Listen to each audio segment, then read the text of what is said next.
Құрметті команда, құрметті бизнес партнерлар, жаңағы ойымыз, сөзіміздің дұрыстығы бизнеске тікелей әсер етеді деп айтып жатырмын, иә. Соған енді шынайы мысалдар келтіріп өтсем, қазіргі Меккенің имамы, иә, кезінде ол да бала болды, оның да анасы болды, иә.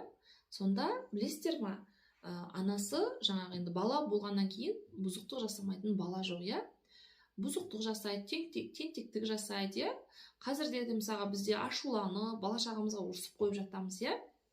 Сол кезде жаңағы имамның анасының қараңыздаршы не деп ұрсатынын. Сонда қатты ашуланған кезде анасы айтады екен, имамның, жаңағы Меккенің имамы болғыр, Меккенің имамы бол сен, деп ұрсады екен. Қараңыздаршы, қандай ананың, айтады ғой, ананың айтқан балаға деген сөзінің барлығы тілек әумен болады дейді. Міне, сол адам қазір Меккеде имам. Қандай тамаша.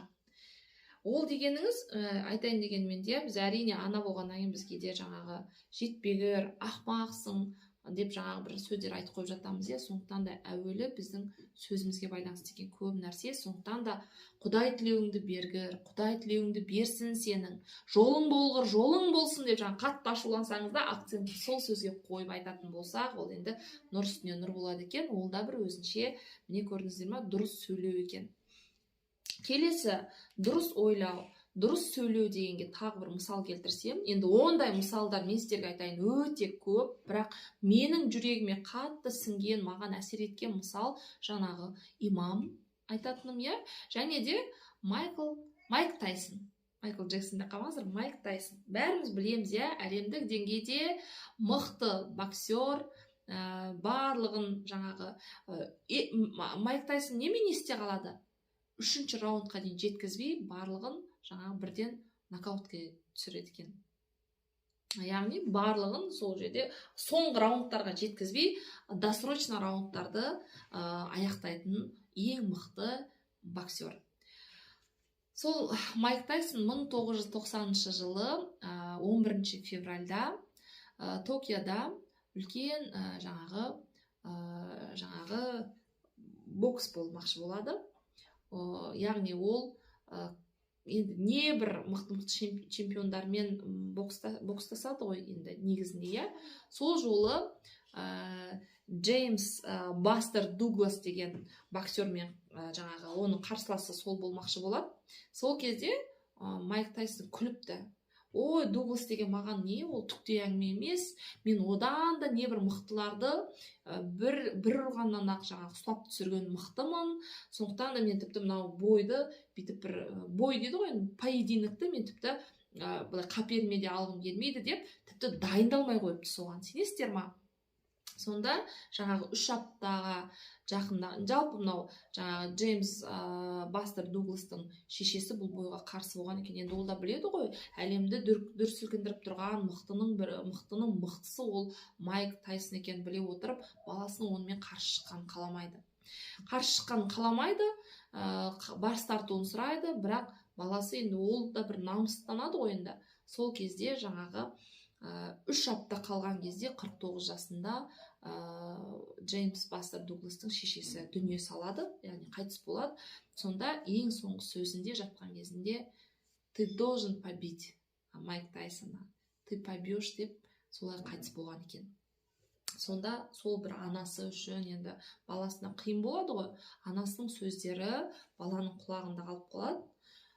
Сол поединокқа келген кезде енді керемет настроены болады. Бірінші раундтан бастап жаңағы бүкіл әлем ойлаған ғой, бұл кімді жаңағы Джеймс Бастер Дугластың қандай екен мөлшерін біледі деп, бүкіл әлем даже оған не қоймаған ғой.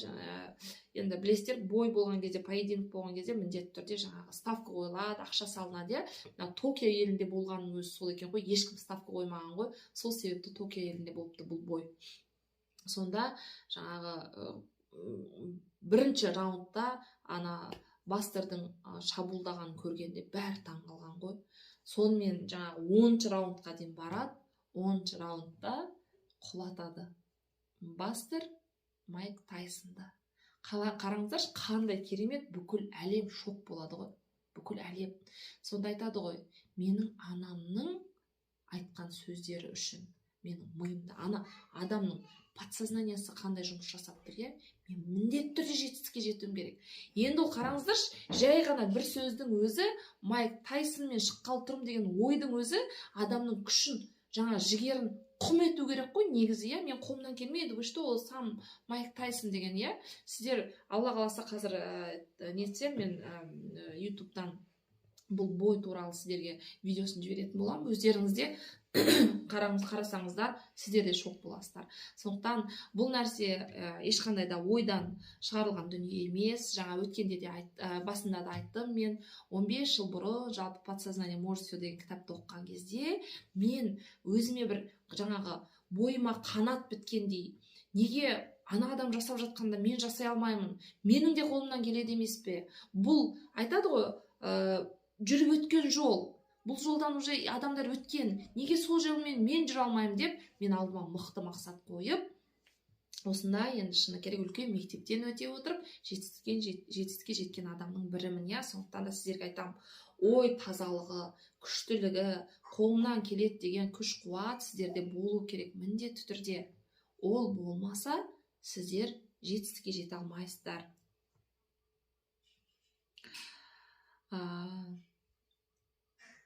Бір нәрседе тағы бір айтатыным, мысалға кез келген әйел адамнан қазір сұрайсың ғой, балаң үшін не істеуге дайынсың, балаңның жарқын болашағы үшін не істеуге дайынсың десеңіз, бәрі айтады, мен бәріне де дайынмын, мен балам үшін бәрін де жасаймын деп айтады. Бірақ осы бизнеске келген кезде, мұнда бәрі бар, мұнда бүкіл мүмкіндікті алуға кереметтей мүмкіндіктер бар, 360 градусқа өміріңізді өзгертуге мүмкіндік бар. Бірақ жаңағы айтқанда, балаңыз үшін мен бәрін қырамын, жоямын деген ана, енді бәрі емес әрине, алғашқы келген қиындыққа келген кезде ол ойынан қайтып жататын адамдар өте көп.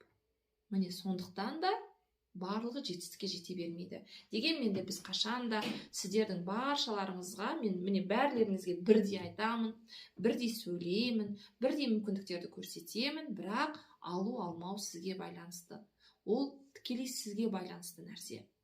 Мен аламын, жаңа айтқанда, мен ашпын, мен бұл жерден жетістікке жетудің тәсілін, сырларын үйренуім керек, осы жерде жетістікке жеткен адамдарды тыңдауым керек десеңіздер, сіздер міндетті түрде оны жасауды үйренесіздер.